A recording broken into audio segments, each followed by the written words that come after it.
Whoever you are, wherever you are, I hope you are blessed and doing safe. If you are listening now, this is Gavin Richard Presents. You are tuned in to channel GBoo2786.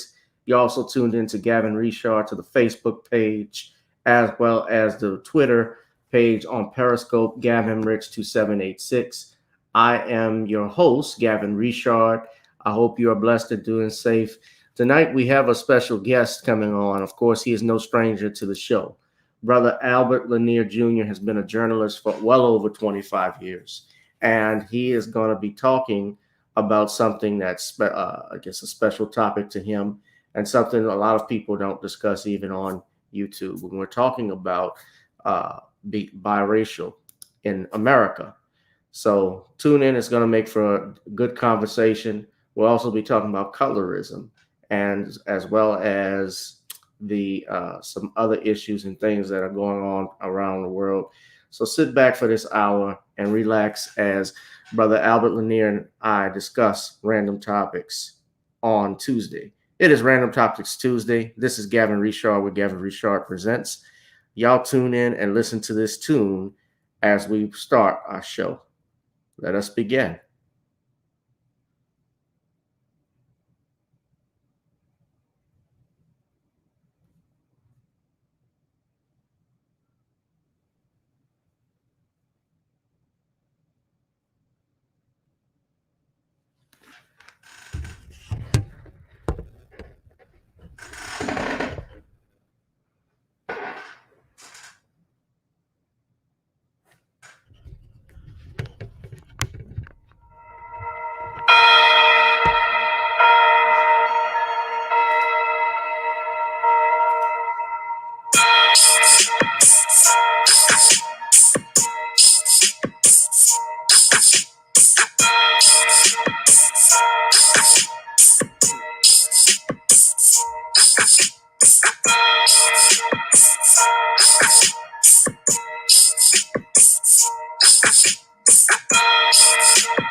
All right, we are live, and I'm coming at you with 5, Welcome again, ladies and gentlemen, to another episode of Gavin Reshaw Presents on Tuesday. This is Random Topics Tuesday. Whoever you are, wherever you are, hope you're blessed and doing safe. Let us welcome our special guest now, Albert Lanier Jr., the esteemed journalist. What's going on, brother Al? Hi, how are you, Gavin? Nice to see you again. It is nice to see you too. Now, of course, Al is no stranger to the show because we've done several topics, true crimes on Sam Cooke, on Sonny Liston, and a couple others. But we wanted to talk about something different today, per Mr. Lanier's recommendation. And so we wanted to talk about biracial identity, growing up biracial in the United States. Now, seems like you're having a good time out there in Hawaii. I can hear the music playing in the background. Oh, really? I can hear you out here. I hear music outside there. Oh, really? I think it's more like a plane. Oh. I can hear a plane or something, the sonic boom of a plane. But I thought that was a beat. If you hear music, maybe that's a good thing. I guess that is a good thing. Yeah, very good thing. We hear music in New Orleans all the time, so it's nothing new. Oh, yes. Yeah. That's another true crime element, the Axemen of New Orleans, which I won't go into. Yeah. Well, I mean, he kind of like jazz a lot. Carlos Marcello. Oh, that's true. Yeah. The Mafia Kingpin of New Orleans. Yeah. Oh, that's right. Yeah. My dad actually met him, but that's another story. Right. So, yeah, I actually was supposed to come on to talk about another topic, and then that was, not necessarily going to work out. And then the idea of biraciality came out. I don't know why it came up to me. And I think because when it comes to YouTube, I see a lot of being biracial myself, white, black, biracial. I see a lot of misinformation about mixed race people on YouTube and opinions and stuff that's just outright nonsense. And because I've been on biracial groups on social media for over a decade, I've talked to a lot of mixed race people, biracial, multiracial, multi-generational, mixed, what have you. And I got a lot of perspectives, not just from white / black biracial, or but also I've talked to a number of people who are Asian, Caucasian, or Asian and something else biracial. So I have over a decade, I've been, a lot of informal discussion, feedback from mixed race people. And I thought, why not? I'll do this once, because I never discuss race. I'm not a guy I don't write about it. It's not an area I'm typically interested in. But I thought, well, why don't we try this once? And I'll never talk about it again. Never again. You've heard it. Al will never do it again. But go ahead. So, you were talking a little bit about it when we were off the air, and you stated how a lot of multiracial or biracial people in America are not liked. I want to ask you, if you could, and I know you said you could talk about it. You don't want to focus on you yourself, but yeah, because there's too much of that on YouTube. Too many people who go, "This is my life." Just ask you something briefly about it. Just your experience. Just if you could, just briefly. Yeah, briefly. Yeah, I like I said, I was from Hawaii, born and raised, and I think having grown up there, unlike the U.S., the mainland U.S., I got to be careful. I don't want to say not U.S., but unlike the mainland, what I think the difference is between Hawaii and the rest of the country is race is not as big a factor. So my childhood as a mixed race person was actually easy compared to my colleagues, which is what I call biracial people. I call them, my word is colleagues, compared to my colleagues. Because I've talked to a lot of biracial people who grew up in other states and on the mainland. And the stories some of them are heartbreaking. And some of them are really harsh, really sad. And I never had that. I realized I had such an easy adolescence and childhood because I never felt different. I never was. I mean, there are people who've told me they go down the street and, every day or every week or every month, they got to deal with somebody say, who are you? What are you? Where are you from? I never had to deal with that growing up. So I was very fortunate. And I consider myself fortunate to this day. But my overall orientation I would say, for me, like I said, for biracials, it's always different. But for me, in my life, it was, I tell people this all the time, tell my colleagues this all the time. I said, when I was growing up, which was in the 70s and 80s, I was mixed, didn't have the term biracial, but I was mixed, and that was that. That was the way it was for me. It was like, yeah, that's it. Right. They would say mixed, like they would say mixed. I mean, in terms that they used back then, they would say, this is, I mean, it goes back even to slavery days, and especially here in the United States, the Bay Area where I am in, especially New Orleans, we have mulatto, things like mulatto, octoroon. That breaks it down. You get to quadroon, I think that's fourth, octoroon is eighth. That's degradations in regards to black or African American. And if you were 1/8 considered one, if you had one drop of blood of black in you, you were considered black, 1/8 blood back in the day. And it really depended on the weird part. See, it changed historically. In southern states, it depended on what the ratio was, right? It depended on what the ratio was. Like that determined the ratio in regards to quote unquote whiteness varied.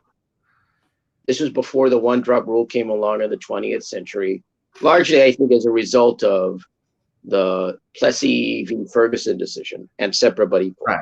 That matter of fact, the anniversary for that, I think it just passed, if I'm not mistaken. Yeah, that's not something I would celebrate. No, I wouldn't celebrate that. Well, I wouldn't celebrate it either. Although I'm like, poor guy. But I know what he was trying to do. Historical. Just right. like especially in your part of the country, because it was in Louisiana, it was opposing the Separate Car Act of Louisiana, right? And Homer Plessy was, I think, 1/8. I think he was octoroon. Homer Plessy is what we call. Homer Plessy is what we call Creole. That's right. Right, like my family.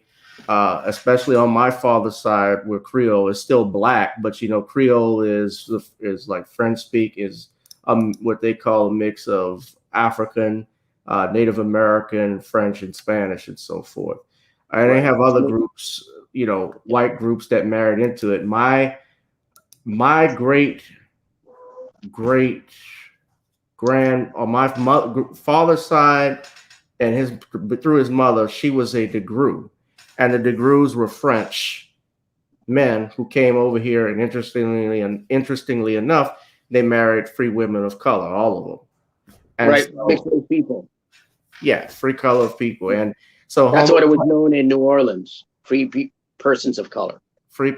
There's a term for it. I can't think of the French term, but oh, that's right. Yeah, I know what you're talking about. I can't remember either. Yes, I can't remember either. I should remember, but I can't remember. But yeah, gens de couleur libres. Okay. Gens de couleur libres, yeah. And Homer Plessy, just to clarify, was a French-speaking Creole. He actually went to church over at St. Augustine Church, the oldest African American Catholic church in the United States, founded for African Americans. And of course, that case is infamous because that started separate but equal and made Jim Crow the law of the land. Right, pretty much, because they were opposing the Separate Car Act. Correct. And so Plessy deliberately got a ticket and moved and created the situation that set up. They thought they were fighting it.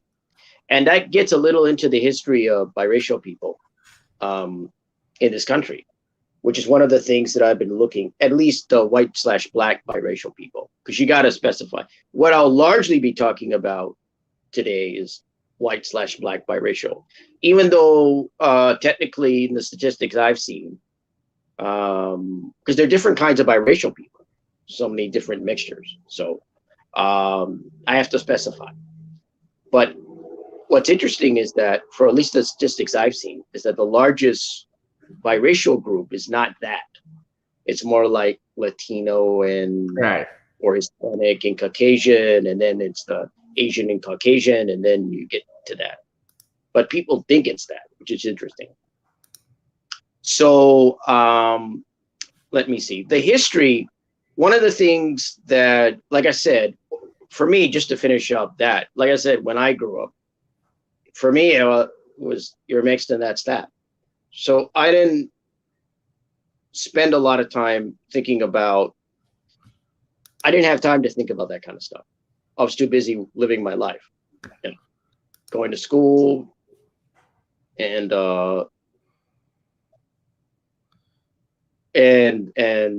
taking care of stuff and going to college, getting my degree, becoming a writer, going a journalist, and moving on in life. It really wasn't until I was about 40 that I saw this trailer. I think it was called "I'm Biracial, Not Black, Damn It," or something like that. It's a trailer for a documentary. And then I realized, I really don't know anything about biracial people. Because I grew up in Hawaii, I knew mixed race people, but I didn't know them as mixed race people. I just knew them as people. So they're just like anybody else, because it's different in Hawaii. It's just very different. It's more, being mixed race is more a part of the mainstream. It's more part of the fabric. Whereas anywhere else in the country, you're different. You're like alien. You're like, like you're, so for some people, outcast. It's just very different everywhere else in the country. So that's what got me looking at some videos on YouTube many years ago. And it got me on these mixed race groups. And that's when I started talking with mixed race people. And I started learning about their experiences and their lives. And for those of us who are biracial, we have very different experiences, all of us. We have some things in common, but we also have very different experiences, very different lives. And what I found was, I think the two biggest factors for biracials in this country are family, of course, but also community. I'd say the community is the biggest one. It's where you're raised. It's where you grow up, because everyone has to live somewhere. Everyone has to be in some neighborhood, community, somewhere. And that's going to impact you all throughout your life and impact your your maturation, your development, all of it.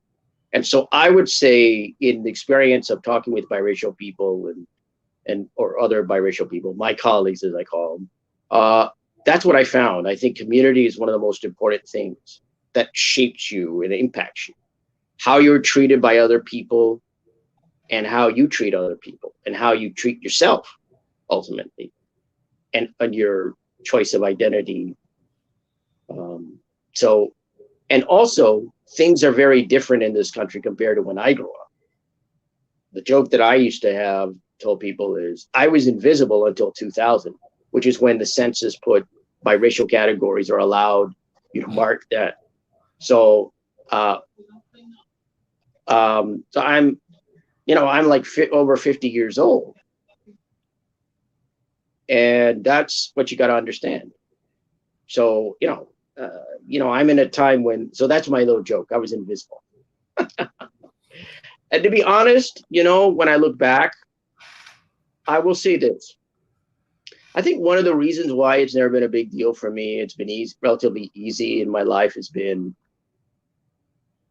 there were no biracial celebrities. There were no openly biracial celebrities or actors or musicians or personalities or politicians when I was growing up. And there were also thus no anti-biracial stereotypes that were everywhere and omnipresent. And they also weren't, there weren't a lot of archetypes either. Mm-hmm. But there just weren't a lot of that. And I realized I grew up with no problem with self-esteem, no problem with confidence, no problem with anything else, because I felt like a mainstream, like I could fit in anywhere, and I could be part of the society if I wanted to. Go ahead. Well, no, I was just gonna say, you can finish your sentence, and I'll say what I'll say afterwards. Go ahead. I realized that, but as opposed to like African American and Black people and and even Asian people and Latinos, there are all these stereotypes in the dominant media and the popular media, in movies and TV shows about them. And even though it seems like it doesn't impact people, it really does, in subtle ways, in various ways. And people have to live with that because people believe those stereotypes. Well, sad to say, they believe it. Yeah. And I realized that I didn't have to live with that. And that may have been one factor. You know what I mean? when you don't have people trying to see you as something less than, that makes a big difference. I realized. I mean, I was oblivious to when I was a kid and a teenager. I just a regular kid and teenager, but I realize now that's a huge advantage. Right. Well, the dominant society is what dictates that. And in particular, when I look at, for instance, I didn't know until I was a teenager that Bob Marley was what we call biracial. Bob Marley's father was a white Jamaican sea captain. But Bob Marley is, when you look at him, especially from the culture, he identified with the Black community or Jamaican community at that time. A few other people. And I mean, really, in truthfulness, like Paul Mooney said, the late Paul Mooney, how Black people, everybody is mixed with something. Nobody hates more than his joke was. Nobody hates. That's one of the fallacies. Yeah, like there's no jungle fever. Fallacy. Yeah, that's one of the things. See, here's what I will say. Again, I grew up in Hawaii, so I grew up around Asians and Polynesians. So I can't speak to African American. I gather you came from African American communities in New Orleans. Did you live in African American communities growing up? Yeah, my neighborhood, right? Well, my neighborhood when I was growing up, I mean, maybe at one point, like the New Orleans East area, it used to be white, but when I was growing up as a kid, I had maybe one. It was a predominantly black. It was a predominantly black area. Gentrification. Well, gentrification is usually the other way around. When a white, maybe reverse gentrification. Yeah. But So when I was growing up, again, that's where community and where you're from makes a big difference. Now, here's what I will say. That's why I asked you. Like, I'm just saying this as somebody as a biracial. I'm an outsider. So let me just say this outsider. Just my observation. What I notice is very different now. Like in the 70s, 60s, and 70s, I noticed a number of African American people, Black people, they were into being Black. A number of them were being into Black. Black is beautiful, Black power.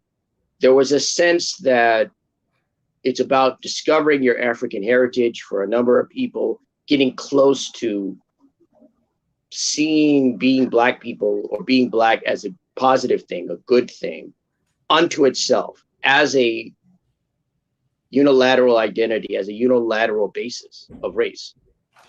And what's strange about the 21st century is I hear a number of African Americans say like Black people are now mixed. It used to be Black is beautiful. Now it's like, oh, Black people are all mixed. Or strangely to me, Black comes in all shades. I'm like, wait, what? Like, I'm like, I was used to, if I saw African Americans on TV or in movies, I was used to seeing, I was not used to seeing people who looked biracial because they weren't biracial. They were largely African American. So Haiku. What's his name? Robert Guillaume, for example. Diane Carroll, if I can think of a couple. Jones. No, Robert Guillaume, you mean Benson? Yeah. To me, I think that's just my assessment. It just seems to have changed. There seems to be this kind of movement for some about trying to look at it from trying to bring mixed into it. I don't know. I mean, I'm just, that's my assessment. Like, I don't understand that. Like I said, my background as a biracial person is you're mixed and that's that. And you're not trying to be one thing or another. It just wasn't possible for me. I see. You know what I mean? Like, that's it. You don't like it, too bad. Just straight. I mean, that's what it seemed like to me. Like, that's it. You got other things to think about. That's just the way it was for me. Well, I think that's not everyone's right background. It's not everyone's experience. That's just my experience. Right. But that's why I said, Go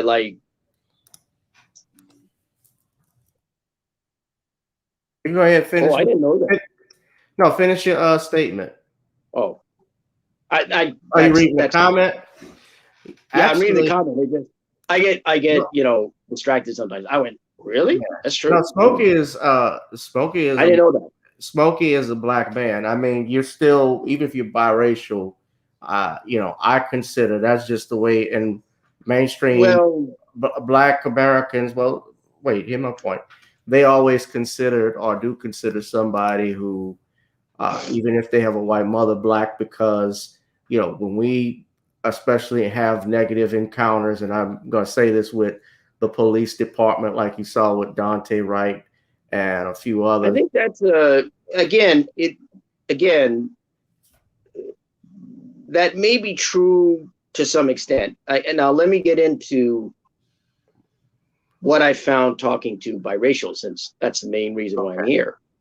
Right. When you're dealing with biracials, I just want to explode some of the myths, because I think there are certain things that people believe or think that in my talking to biracials or other biracials or biracials in general, especially other biracials, that I have found are simply not true, right?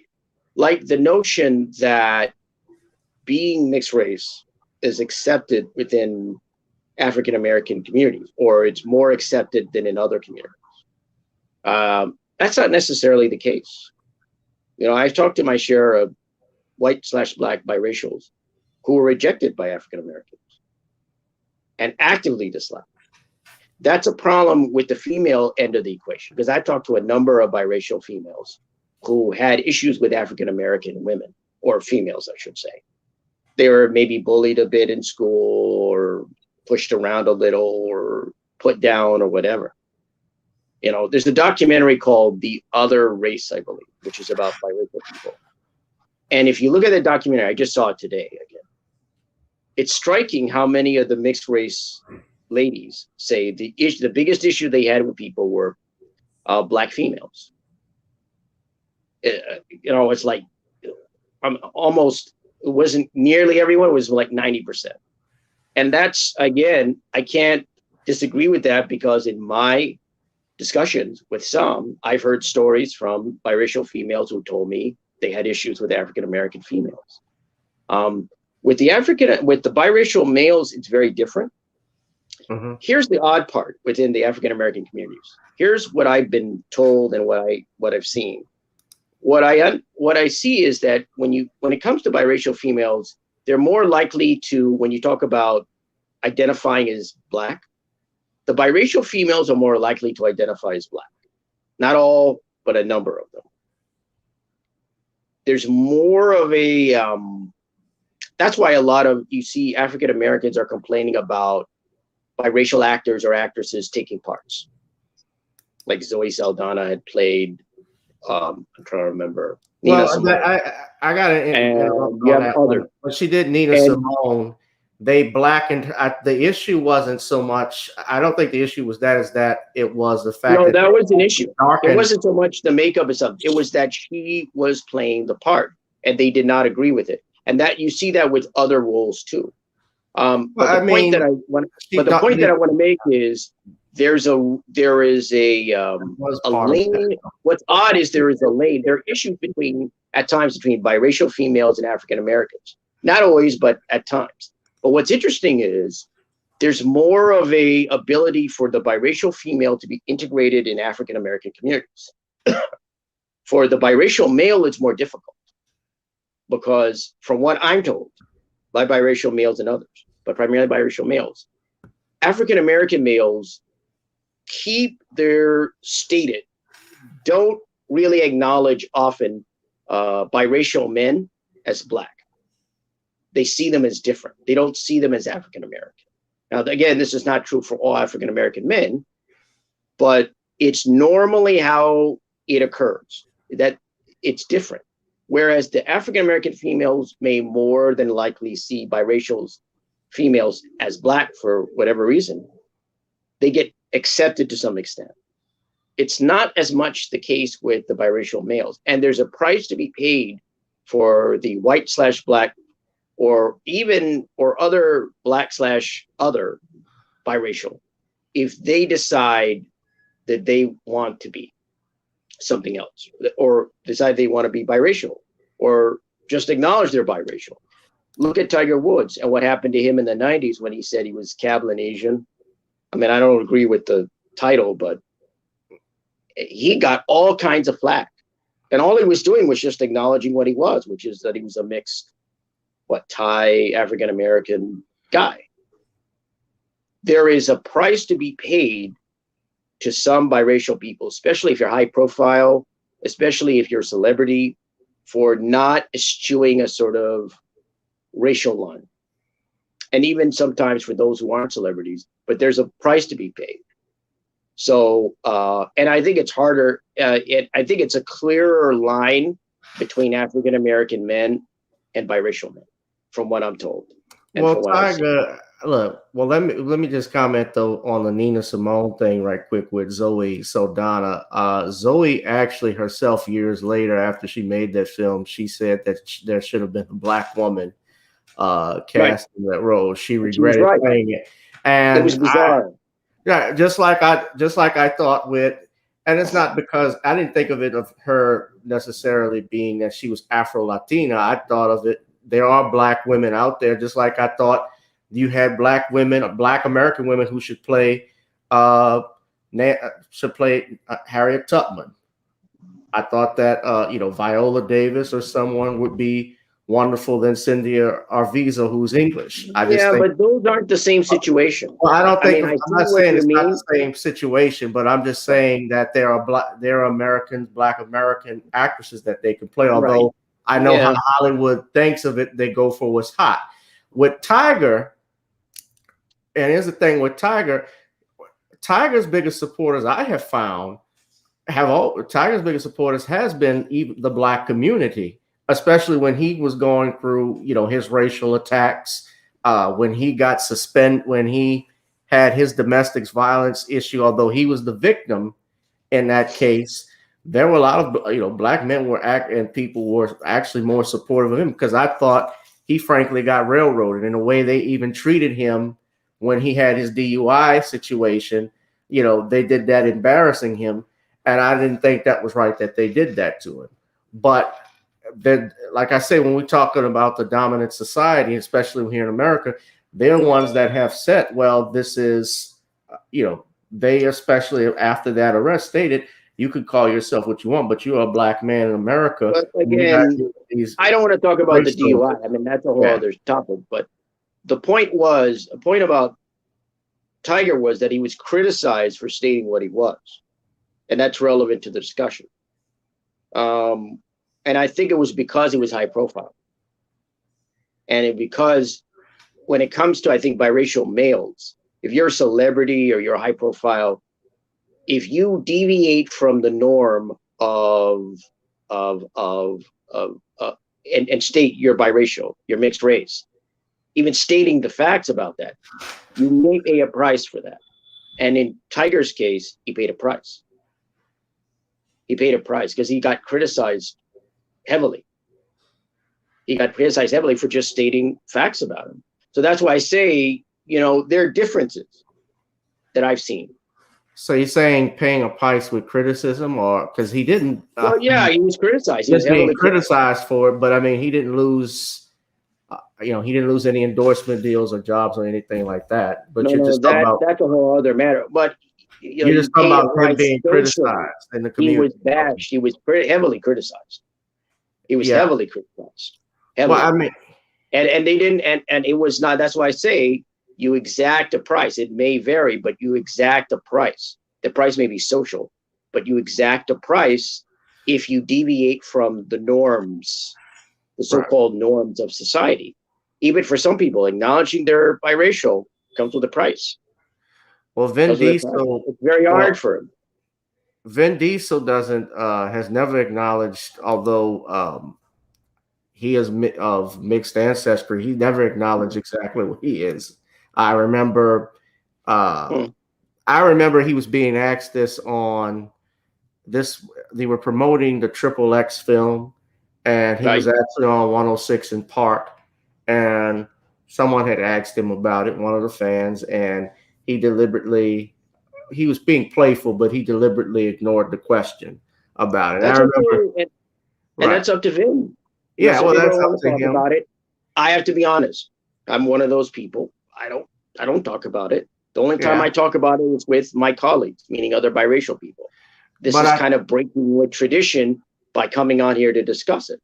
but I think it relates. So But it relates to as it relates to the conversation. What we're saying, I think Vin probably was uncomfortable discussing it. This is just me. That was part of it. They don't like talking about it, and it also could be it could have hurt his opportunities to get that's more what I'm roles in saying. Hollywood. Like I said, you can pay a price. You can pay a price. So, Right. and Because I'm his one of those first big people. I didn't movie talk was about it either. Again, you got to understand. I didn't talk about it either yeah. because I felt it's none of anyone's business, and it doesn't impact my work. It doesn't impact anything I do. So Right. why talk about it? It's none of anyone's business. But and in this, I don't mind at this point because I'm a 51-year-old man. I'm like, I'll mention it once. I'll talk about it once, and I'll leave it at that. Right. And but biggest role was at that time in the 90s was Saving Private Ryan, which was huge back in the day. Yeah. Yeah. But again, you have to. That's what I mean. That's why it's tough for a lot of biracial people, especially the white, black biracial. It's tough in this country because this country is very purist in regards to race. It's very limiting. It's people have to try to put you in a box and categorize you. And for me, that's less of a problem so long as it's the right box. That's the way I look at it. I didn't mind being other. Didn't bother me. Didn't bother you. Yeah, because it's the mystery of it. It's like, yeah, I get to retain my individuality and mystery, and no one needs to know. None of their business anyway. Right.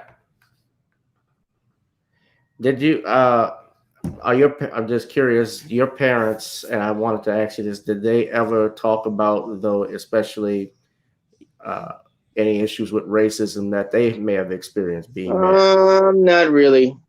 Yeah, I didn't know much about that. Like I said, for me, it was like I never really thought about being mixed race and biracial in terms of other people until I was 40. And that's when I started going on these groups and talking with people.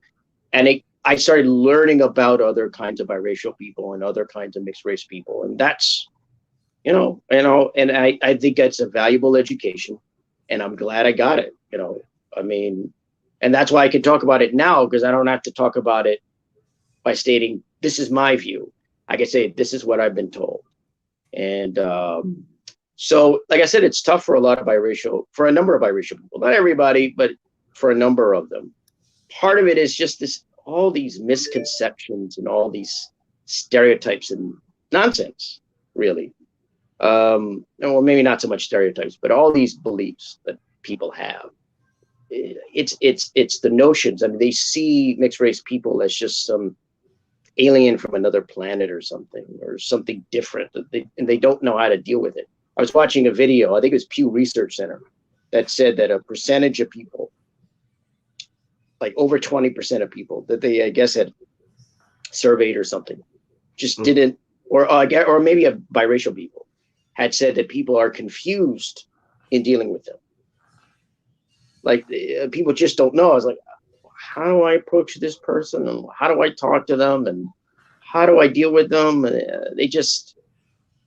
It's kind of funny to them, they just don't know.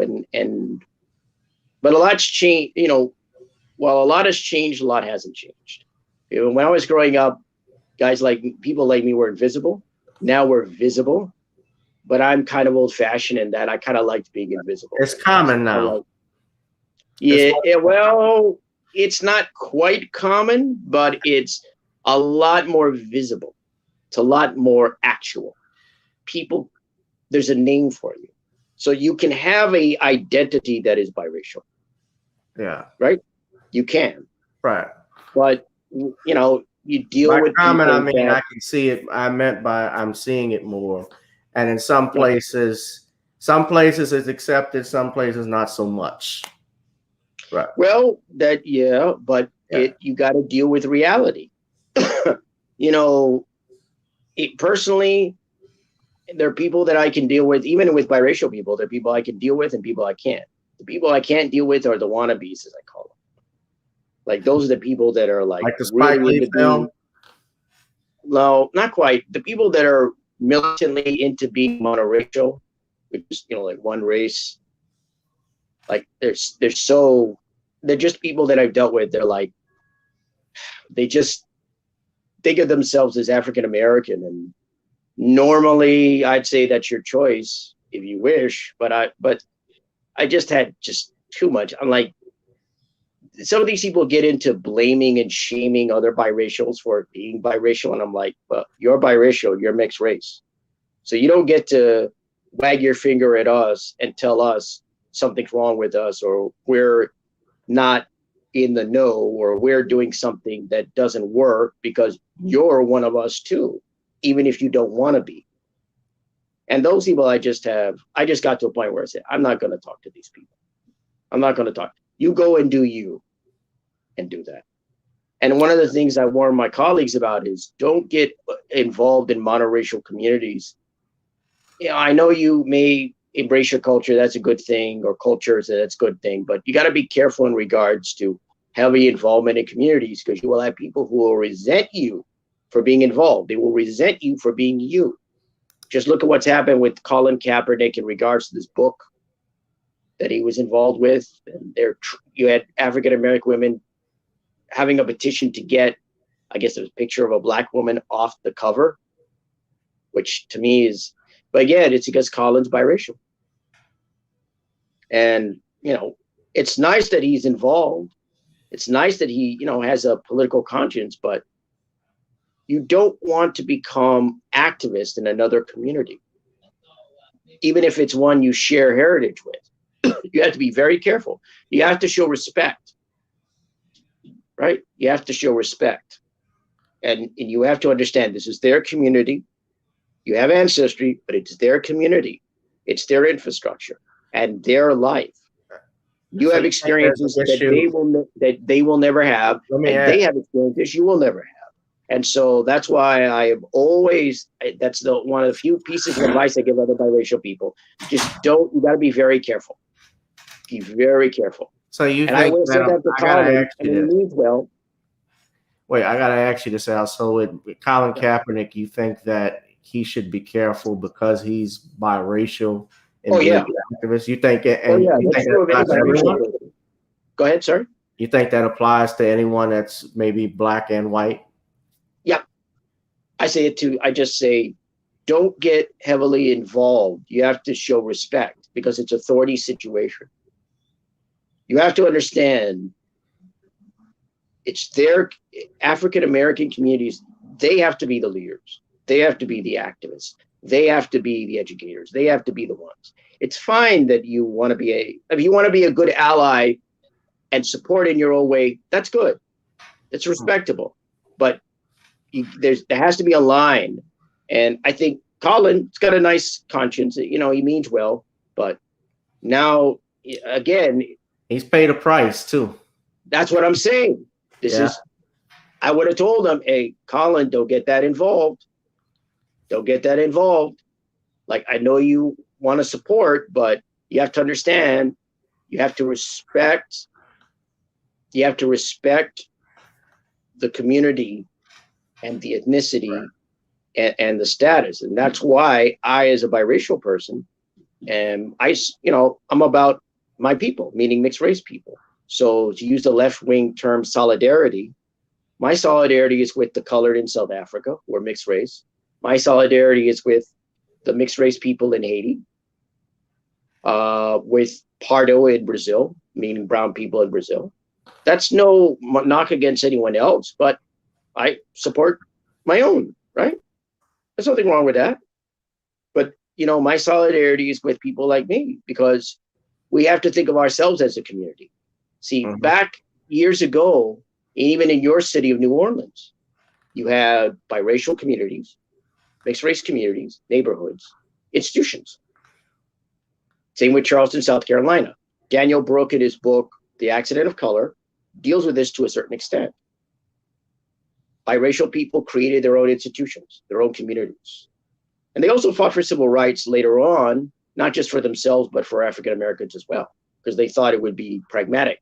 Unfortunately, they were thwarted by the racist Southern legislatures and racist Southerners that started passing black codes and started passing all kinds of laws. And that's why that the binary choice of black, white,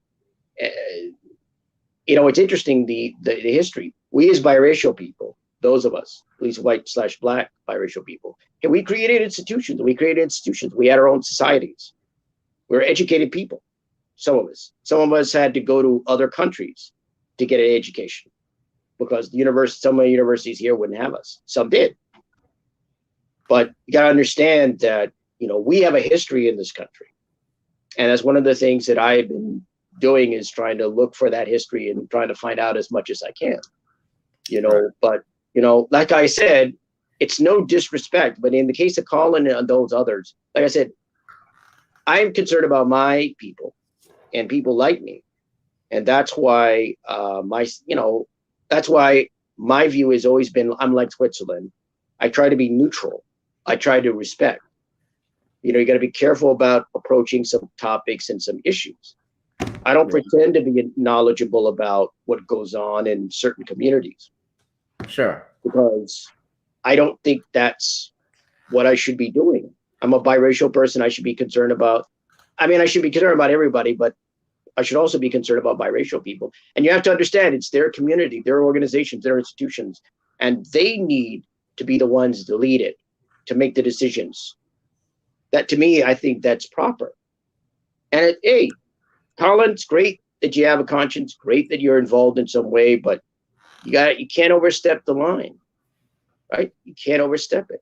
And now he's getting in trouble because of that book. And you got to be very sensitive to certain things, especially in regards to African Americans. You got to be very, very sensitive, very sensitive. You can't just, hey, I'm going to fight for you and I'm going to be that. No.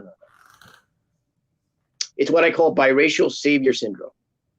Yeah. They don't. I know a lot of African Americans don't want biracial saviors. They just don't. And again, what I emphasize is the need for biracial people, especially white, black, biracial people, to be their own community, to be their own, to go back to what we had over 100 years ago. To go back to being sort of like a people, not in an ethnic sense, akin to an ethnic sense, not in a racial sense, but in an ethnic sense. That's what we need to sort of move toward, because I think it's gotten very confused, especially with African American communities, because they're different from other communities in that other ethnic and racial groups don't see mixed race people as an extension of themselves or the same as themselves. That just doesn't happen. But you see that with a number of African American communities, and thus it gets confusing. And so it's like at this too. There are over 3.2% of the population who self-identify as multiracial in the United States, which would be about 10,435,709. Right. Yeah. Is that as of the 2010 census or 2020 census? This is a status that I have, and this is on Wikipedia from 2018. So I don't have the 20. Okay, probably the 2010. I don't know what. I don't think the data for the 2020 census has come out, but yeah, it's been about 9 or 10 million biracial or multiracial. Right. And so, that's why I said, we need to start. Those of us who are mixed race, we need to start doing the work to find our own history in this country and in other countries, find our own history, and to start laying down the institutions and community and organizations that will help us to progress and to move on. And that's very important. It's very important for us. But we also have to be careful. Like I said, there are lines. And it's unfortunate that America is that way, but that's the way it is. And so you have to be careful. So that's why I was, you talk about Vin Diesel. That's why I just stuck to my work, stuck to things. It's like, hey, I'm not going to butt in where I'm not wanted. I'm not going to butt in where I'm not needed. You know, I talk about what I know and I talk about what I'm aware of, and I leave it at that. And I don't think it's appropriate. And some people have understandable, even people that people will have issues with, like this Tommy Sotomayor guy. I came across a video last night, and even he understands that mixed race people are different. They're not African American. They're biracial. They're multiracial. They're different. So whether you agree with him or not, I know he's controversial. I know he's got issues with people and all that.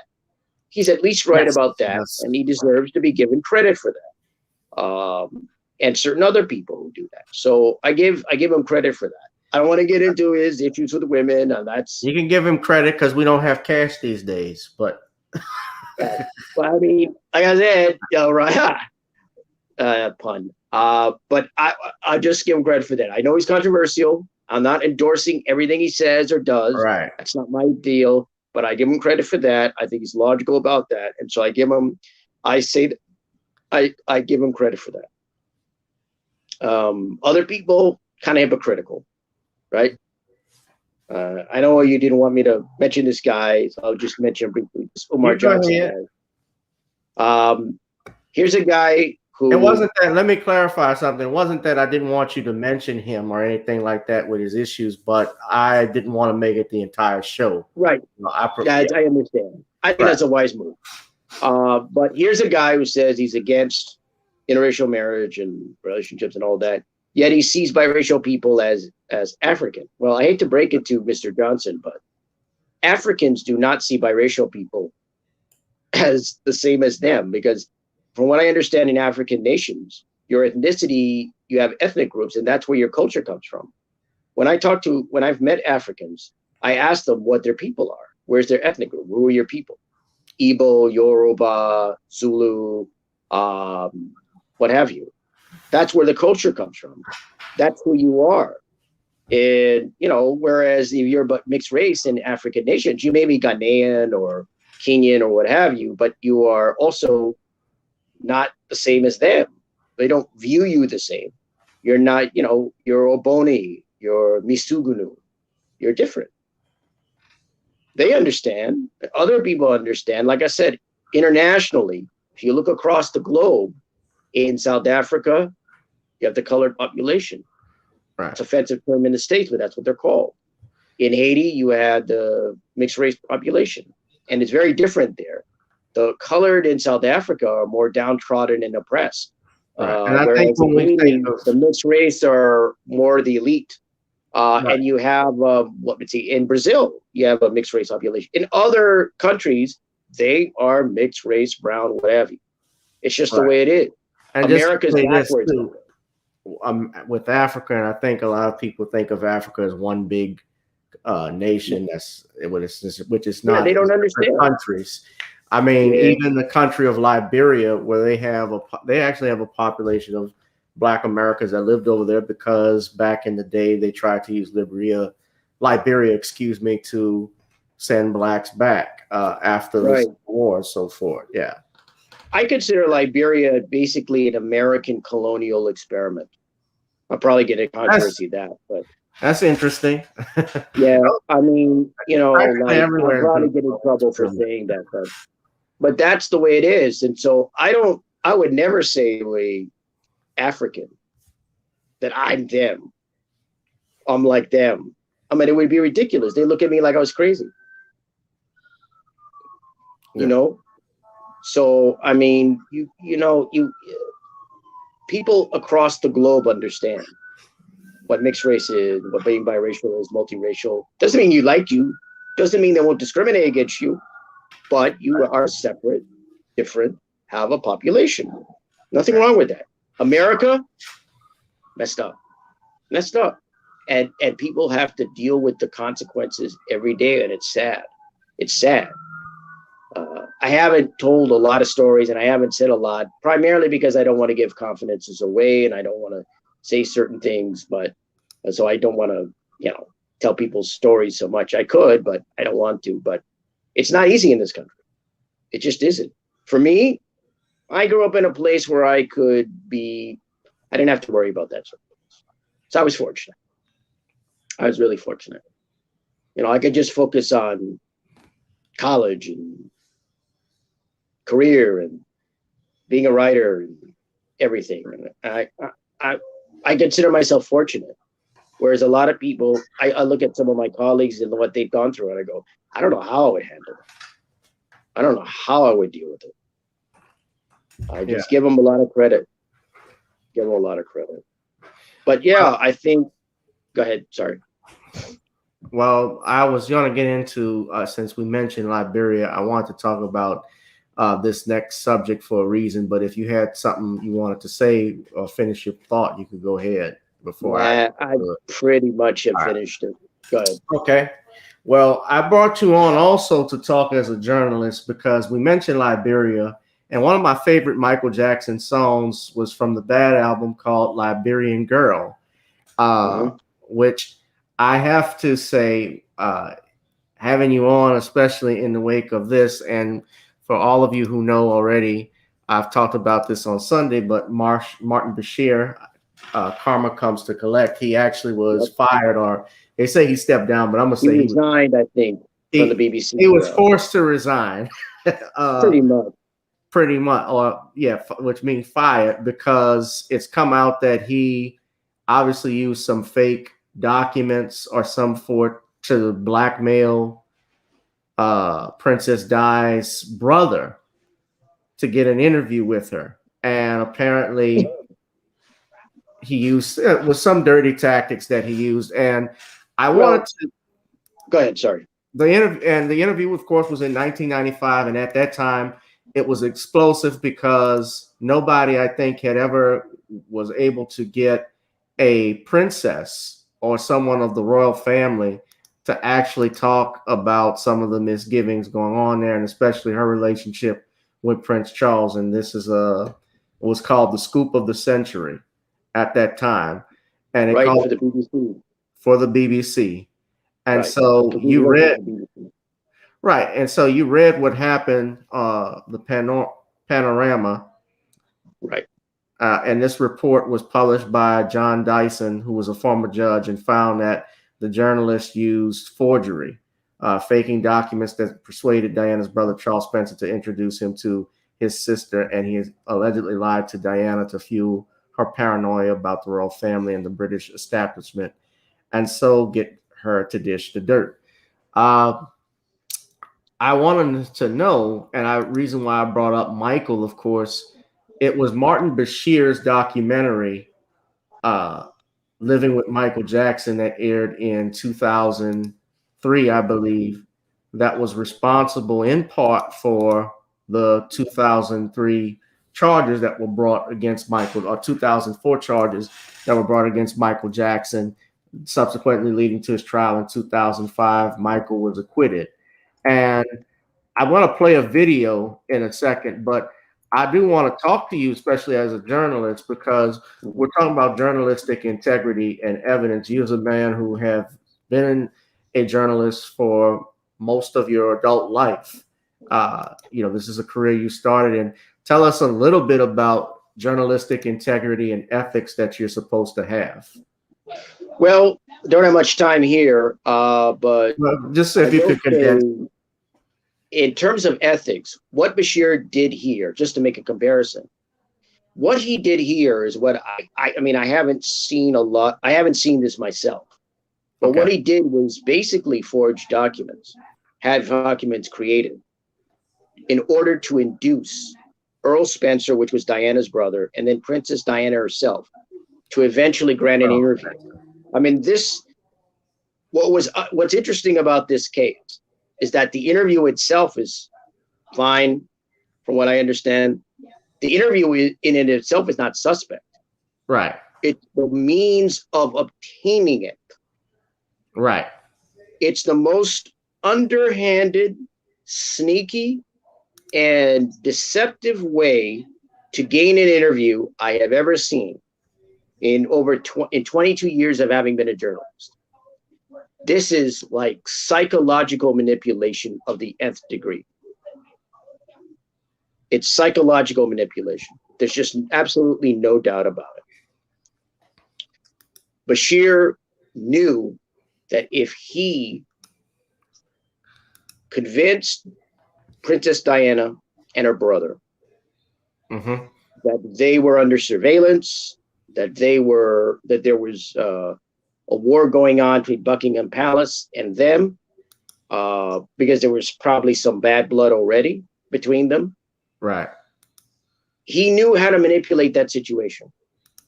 And it's psychological manipulation in a way that I don't think I've ever seen. Journalists have all kinds of ways of getting interviews. I would say in terms of ethics, forging a document, this was a bank statement that he did, is unethical in any, that's just unethical behavior. It's damn near criminal. You're creating a phony document. That's fraud. It's criminal. So precisely. It's criminal. It's criminal. Yeah, with forgery. That's absolutely right. In the United States, if he did that, if it isn't criminal, it skirts close. Because he showed them the documents.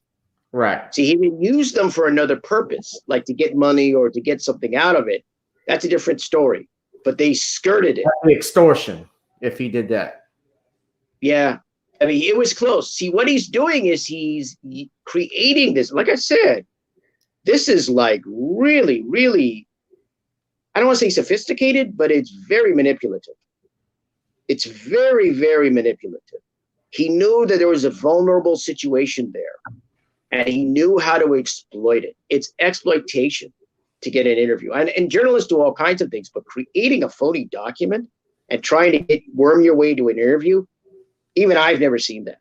Yeah, that's unethical. It's one thing to convince someone to do an interview, to talk them into it. It's another thing to convince them by creating phony documents, basically fraudulent documents, and then trying to manipulate them into an interview. This man, I knew there was something not quite right about Bashir years ago. I couldn't have predicted this. This is about but the British press are very, I'll probably get in trouble for saying this. To me, they strike me, a lot of the British press is just gutter. Like they're really, really bottom dwelling gutter dwellers. So, they'll do anything. It's a real amorality in the English press and the British press. I'm not saying that there aren't American newspapers that won't do underhanded things or news outlets especially. But I'm convinced someone at the BBC, they had to have a senior person there who knew what Bashir was doing. And that's why they protected him, because they knew it would blow up in the BBC's face. See, now it's like more than 20 years later. Diana's dead.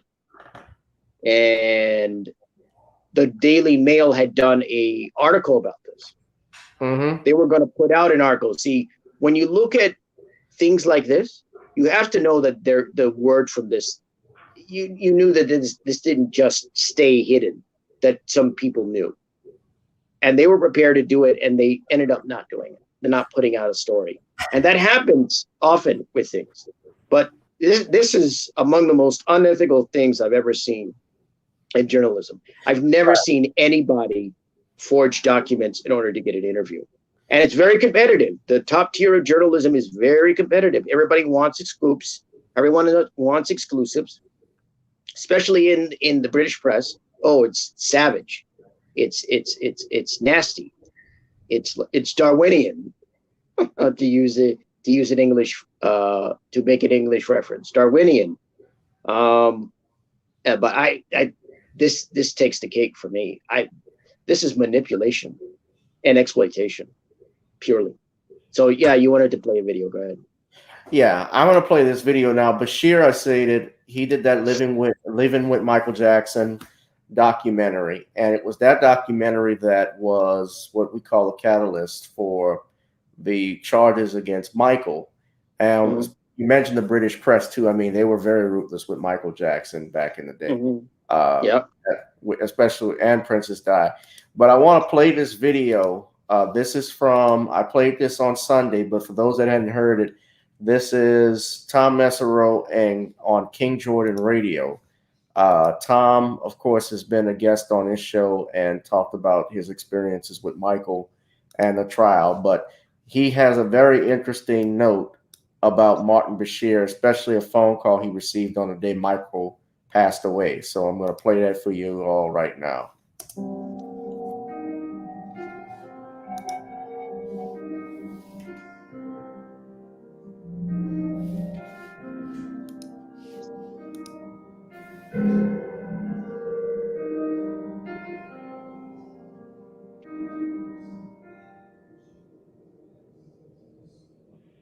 Okay, yes. Let's talk about some of the people involved in the case. They called Martin Bashir, who was infamous for making that horrible documentary about Michael Jackson, and I believe he got sold in the UK. Correct me if I'm wrong. Well, he was from the UK, as I understand it. He charmed Michael Jackson into thinking that he would put together a very fair and balanced and honest documentary about him. And he knew Michael had a soft spot for Princess Diana. And Michael always revered Princess Diana because he saw her as someone who could have just lived a comfortable life of royalty and instead had a conscience. She wanted to help children around the world, children in Africa who were starving, children who had AIDS, children in Eastern Europe who were the victim of landmines. And he revered Princess Diana. So Bashir manipulated Michael, in my opinion, and preyed on his soft spot for Princess Diana. And you use the word infamous. I think that's too kind a word. I think the man's scum. There you go. That's better. Yes, but nevertheless, he was the first witness. And is it true that he tried to hide behind his own lawyer during the case? Yes, he did. He was their first witness. He was a disaster for them. He had his high-priced lawyer from Los Angeles in the courtroom instructing him not to answer most of my questions.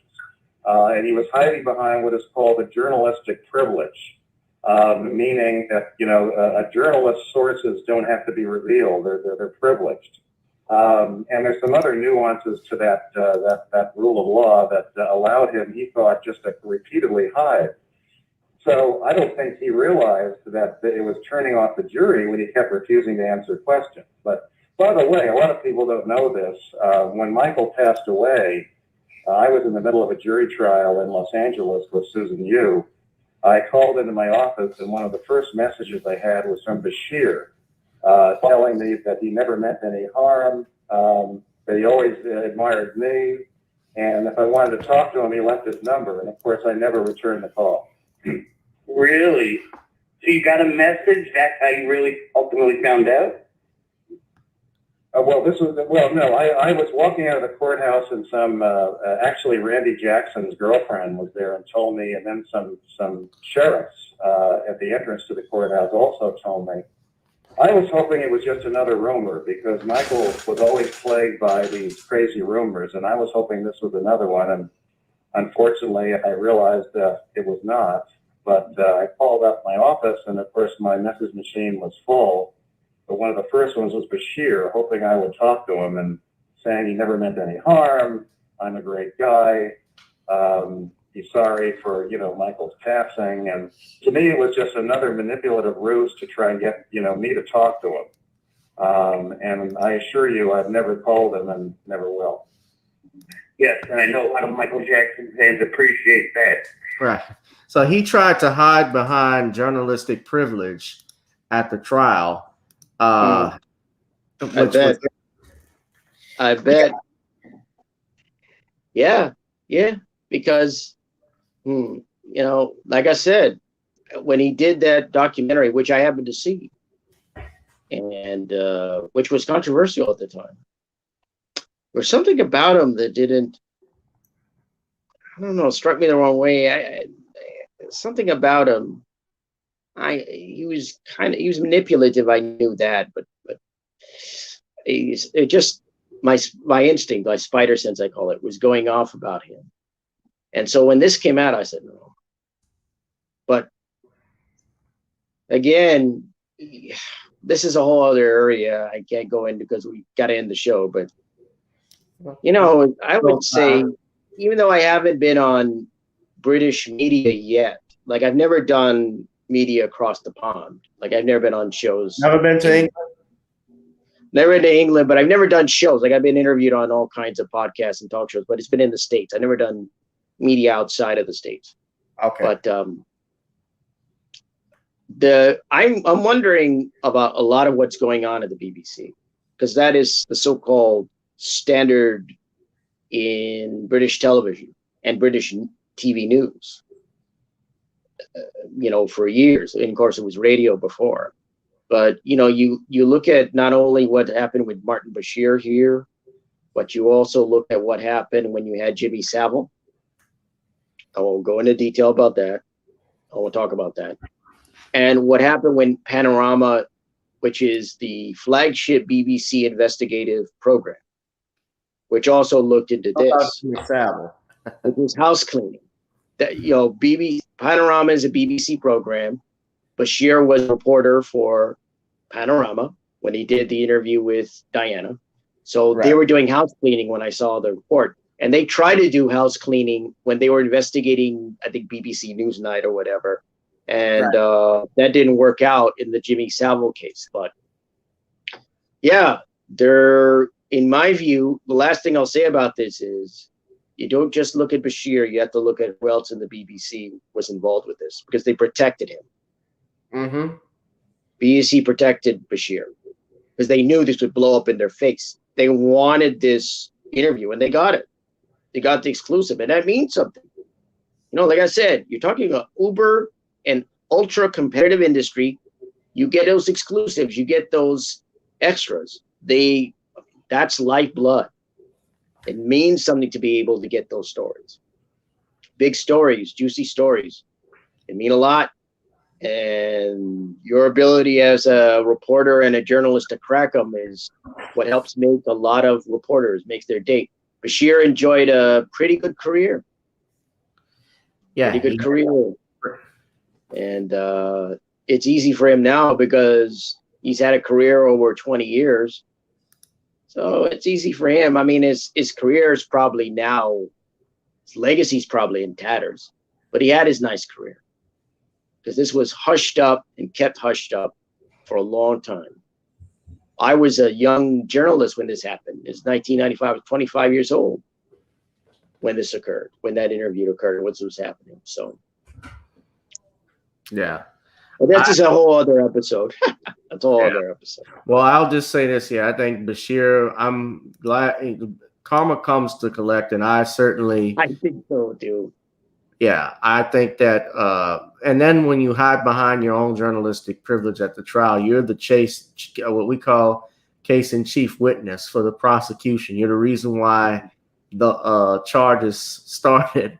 And then he came and you choose to hide behind journalistic privilege, not releasing your sources about stuff. And the jury didn't even like him. So I thought the prosecutors had a problem from day one with that, because then the jury gets annoyed when they get all of these delays and so forth, because they're sitting in the jury box for hours every day. They're not by their families. They're not at work. So that certainly plays a factor in their decisions a little bit later. But before we go, I want to address some questions. Cheryl had asked who CK identified as Black. I don't know who CK is. Yeah, I know they deal with those. She had mentioned Adam Clayton Powell and W.E.B. Du Bois. Well, W.E.B. Du Bois was the first African-American to graduate from Harvard. And, he identified. I think a PhD from Harvard, yeah. Yes. I think PhD. I don't know about undergrad, but PhD. And, of course, he's one of the predominant African-American scholars. He's the first to earn a doctorate. I apologize, yeah. Yeah. He's a predominant African-American scholar. When you look at the history of African Americans in the U.S., Du Bois is basically an intellectual giant. Yeah. Not only because of his work with the NAACP crisis, but go ahead, John. Co-founder of the NAACP, yeah. He actually died at the age of 93 on the day before the March on Washington. Mm-hmm. And he was living in Ghana. 95, excuse me, and he was living in Ghana. Yeah, he moved to Africa, and he was basically left-winger. So I think he became a communist and went to Ghana. So, Right. Is it important?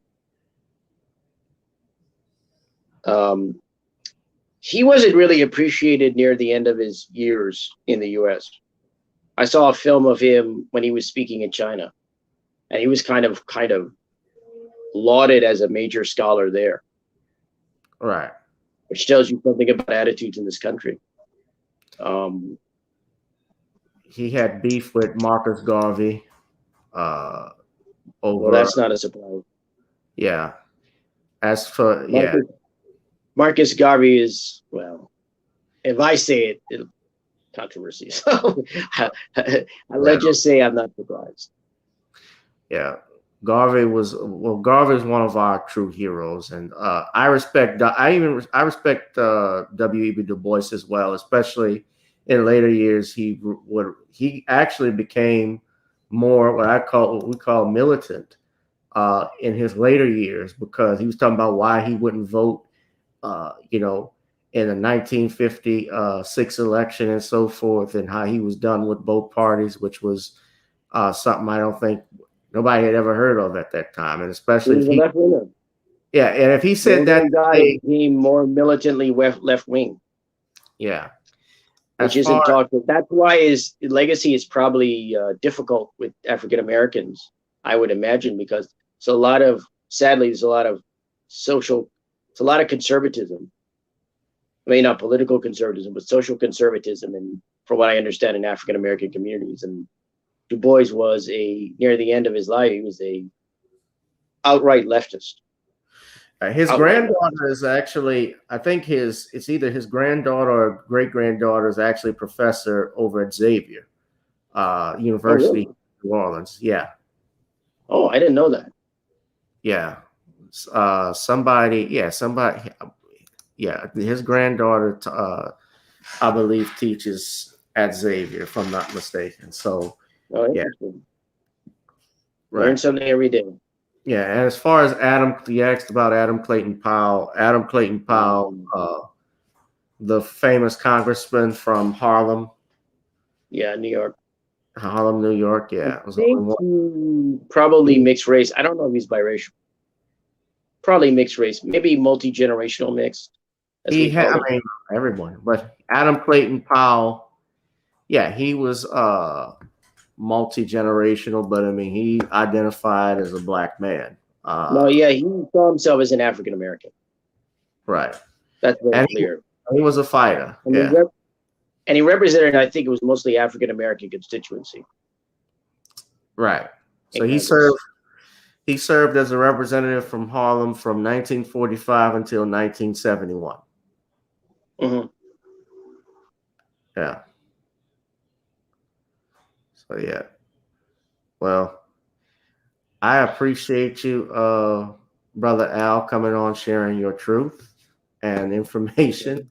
Al, why don't you tell everybody where they can find you at? You're on Twitter, you're on Facebook. I'm on Twitter. Yeah, I'm on Twitter at Critic Incorporated, and on Facebook under my name, Albert Lanier. And just recently, I hadn't read a blog piece in a while, so I just wrote a blog piece actually about this guy, Kevin Samuels.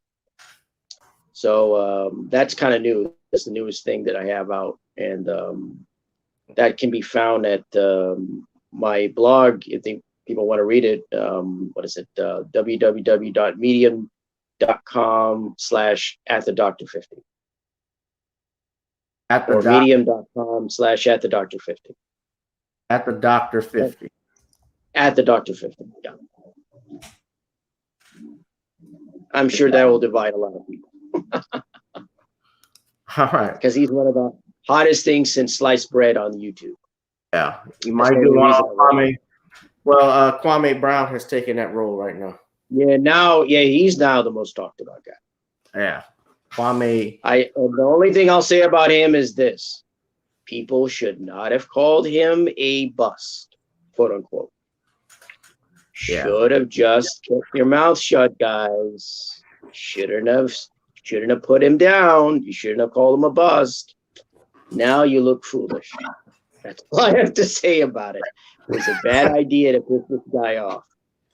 Bad idea. Well, I'll go further. I say Bad. people who live in glass houses shouldn't throw stones either. So,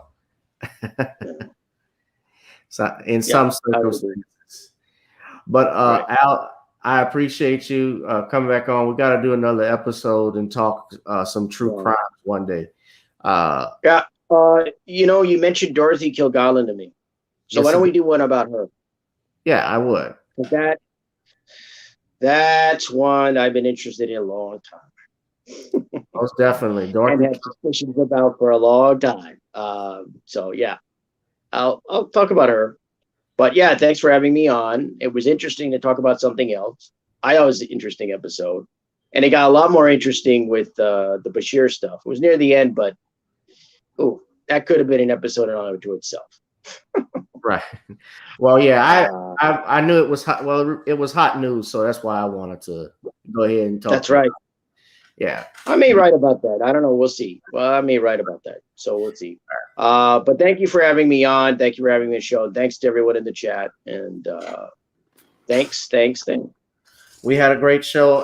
Everybody, y'all follow Brother Albert Lanier at Critic Inc. On Twitter, and go to his blogs where he's written his latest column, Medium, www.medium.com/@Dr.50.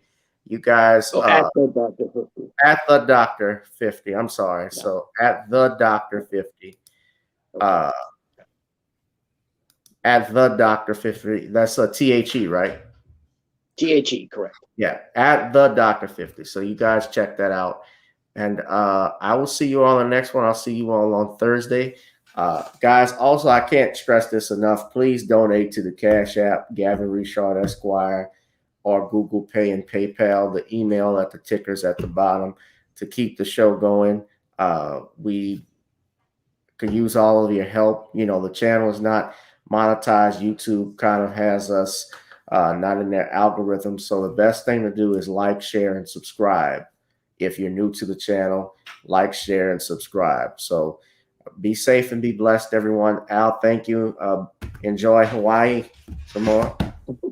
Get some rays. I don't know. Walk on the beach, stuff like that. Yeah. Enjoy yourself. Yeah. So long, folks. All right. Thank y'all. And whoever you are, wherever you are, I hope you are blessed and doing safe. This has been another edition of Gavin Richard Presents here on channel GBOO 2786. And if you're watching on Gavin Richard, my other YouTube channel, as well as Facebook and Twitter, ladies and gentlemen, again, you can go to my Twitter. If you're not subscribed there as well, you don't follow me, you can follow me at GavMRich2786, GavMRich2786. This is the Twitter handle right there. Ladies and gentlemen, I have nothing further to add. I appreciate you all. Be safe and be blessed. I'll holla. Peace.